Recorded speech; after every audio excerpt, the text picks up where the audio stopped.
आज का हमारा टॉपिक है जीवों में जनन या रिप्रोडक्शन इन लिविंग बींग्स। जीवों में जनन कितने प्रकार से होता है? तो जीवों में जनन 3 प्रकार से होता है: अलैंगिक जनन, कायिक जनन और लैंगिक जनन।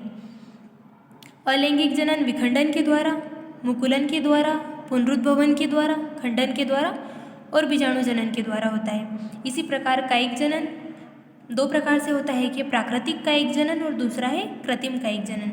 प्राकृतिक कायिक जनन तनों के द्वारा, जड़ों के द्वारा, पत्तियों आदि के द्वारा होता है। कृत्रिम कायिक जनन ग्राफ्टिंग लगाना, कलिका लगाना, कलम लगाना, दाब लगाना, गुटी बनना आदि के द्वारा होता है। लैंगिक जनन इस प्रकार के जनन में विपरीत लिंग वाले जनकों की आवश्यकता होती है। आज हम बात करते हैं अलैंगिक जनन के बारे में। अलैंगिक जनन या असेक्सुअल रिप्रोडक्शन, जब किसी जीव का जन्म एक ही जनक के शरीर के किसी भाग से होता है तो उसे अलैंगिक जनन या असेक्सुअल रिप्रोडक्शन कहते हैं। अर्थात जब बिना निषेचन के एक ही जनक से संतान की उत्पत्ति होती है तो उसे अलैंगिक जनन कहते हैं। अलैंगिक जनन निम्नलिखित विधियों के द्वारा होता है: विखंडन, मुकुलन, पुनरुद्भवन, खंडन और बीजाणु जनन आदि के द्वारा होता है। तो जिसमें से पहला है विखंडन या फिजन। विखंडन एक कोशिकीय जीव में पाया जाता है। इसमें कोशिका सूत्री या असूत्री विभाजन द्वारा 2 या अधिक कोशिकाओं में बढ़ जाती है और संतति कोशिका या नया जीव बनाती है। अर्थात इसमें एक कोशिका होती है, वो विभाजित होकर अनेक कोशिकाओं में बढ़ जाती है और प्रत्येक कोशिका एक नए जीव का निर्माण करती है। विखंडन 2 प्रकार से होता है, एक है द्विविखंडन या बाइनरी फिजन, दूसरा है बहुविखंडन या मल्टीपल फिजन। पहला द्विविखंडन या बाइनरी फिजन। द्विविखंडन एक कोशिकीय जीवों में होता है जिसमें जीव 2 समान भागों में बढ़ता है। इस क्रिया में पहले 2 केंद्रक समसूत्री विभाजन द्वारा 2 संतति केंद्रकों में बढ़ता है।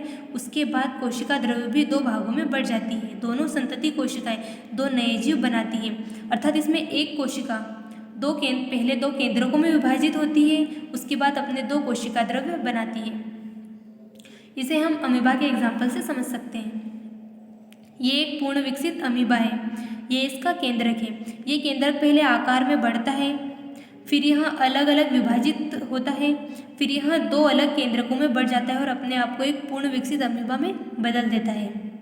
द्विविखंडन की क्रिया अमीबा और पैरामीशियम जैसे जीवों में होती है। अब दूसरा है बहुविखंडन या मल्टीपल फिजन। यहाँ एक कोशिकीय या बहुकोशिकीय जीवों में होता है जब इनका शरीर बहुत से छोटे छोटे खंडों में बढ़ जाता है और इस प्रकार एक जीव में बहुत से संतति जीव बनते हैं, तो इस विधि को बहुविखंडन कहते हैं। इस विधि को हम प्लाज्मोडियम के उदाहरण के द्वारा समझ सकते हैं। ये एक प्लाज्मोडियम है और ये इसका केंद्रक है। यहाँ अनुकूल परिस्थितियों के आते ही कई सारे केंद्रकों में बढ़ जाता है और इसकी झिल्ली फट जाती है और सारे केंद्रक अलग हो जाते हैं और प्रत्येक केंद्रक अलग होकर अपने आप को एक पूर्ण जीव में बदल देता है। यहाँ क्रिया अमीबा तथा प्लाज्मोडियम जैसे जीवों में पाई जाती है। इसमें क्या होता है, पहले एक केंद्रक होता है, एक केंद्रक से कई अनुकूल परिस्थितियों के आते हैं कई सारे केंद्रक बनते हैं और फिर इस झिल्ली के फटते ही सारे केंद्रक अलग हो जाते हैं और बिखर जाते हैं। तो ये एक जीव से कई जीव का निर्माण होता है। अर्थात यह इसीलिए इस क्रिया को बहुविखंडन कहते हैं, क्योंकि इससे 1 से 2 जीव नहीं, इससे 1 से कई सारे जीवों का निर्माण होता है। जैसे हमने देखा था द्विविखंडन में एक अमीबा से 2 अमीबा का निर्माण होता है। इसी प्रकार बहुविखंडन में एक प्लाज्मोडियम से कई सारे प्लाज्मोडियम का निर्माण होता है। अब सेकेंड है मुकुलन। मुकुलन या बडिंग। मुकुलन बहुकोशिकीय सरल जीवों में होता है। इसमें जीव में छोटी सी संरचना उभार के रूप में बनती है। इसे मुकुल या बड कहते हैं तथा इस क्रिया को मुकुलन या बडिंग कहते हैं। जैसे इस रचना को हम हाइड्रा के एग्जाम्पल के द्वारा समझ सकते हैं। ये एक पूर्ण विकसित हाइड्रा होता है। पहले इसमें एक छोटा वाला उभार दिखाई बनता है, फिर यहाँ उभार आकार में बड़ा हो जाता है और फिर एक अलग ही रचना बनाता है। अर्थात इसमें कोई भी जीव पहले एक होता है, फिर वह उभार के रूप में होता है, फिर वही उभार आकार में वृद्धि करता है और वह लास्ट में वृद्धि करके अपना एक अलग ही जीव बना लेता है। मतलब जो संतति जीव होता है उससे वह अलग हो जाता है।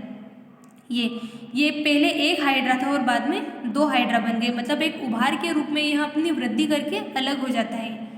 जो मेन जीव होता है उससे ये अलग हो जाता है, अपनी एक अलग ही रचना बना लेता है।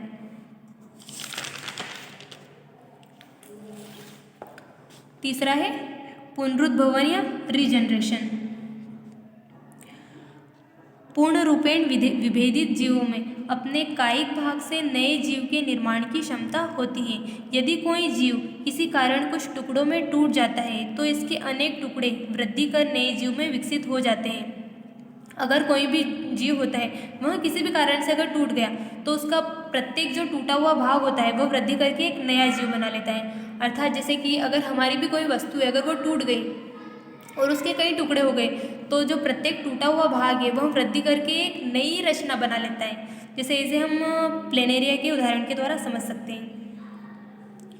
ये एक प्लेनेरिया है, ये 3 टुकड़ों में टूट गया है तो इसका प्रत्येक टूटा हुआ भाग धीरे धीरे वृद्धि करके एक पूर्ण विकसित प्लेनेरिया में बदल जाता है। ये एक प्लेनेरिया था और ये वृद्धि करके 3 प्लेनेरिया में बदल गया। मतलब 3 से मतलब नहीं, कितने भी हो सकते हैं वो, अगर जितने भागों में वो टूटेगा उतने ही भाग वृद्धि करके एक नया जीव बन जाते हैं। जैसे ये एक प्लेनेरिया था, ये 3 भागों में टूटा था, उसके बाद तीनों भागों ने वृद्धि करके अपने आप को 3 प्लेनेरिया में बदल दिया।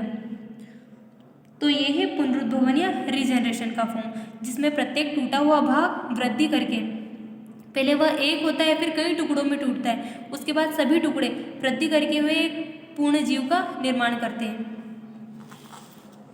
चौथा है खंडन या फ्रेगमेंटेशन।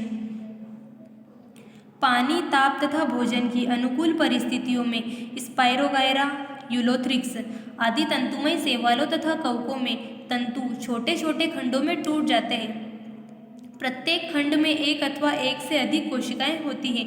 प्रत्येक खंड कोशिका विभाजन करके नया तंतु बनाते हैं। अब ये देखते हैं, ये क्या है, एक प्लेनेरिया। ये एक पूर्ण विकसित प्लेनेरिया होता है। पहले ये टूट जाता है, फिर इसके अंदर की टूटी हुई जो कोशिकाएं या शैवाल होती है वो अपने आप को एक नए जीव में विभेदित कर लेती है। मतलब ये पूरा प्लेनेरिया है। जब यह टुकड़ों में टूटता है तो इसके भी जो टूटे हुए भाग होते हैं वे अपने आप को एक पूर्ण जीव में विकसित कर लेते हैं। अब पांचवा है फ्रेगमेंटेशन। पांचवा है बीजाणु जनन या स्पोरुलेशन।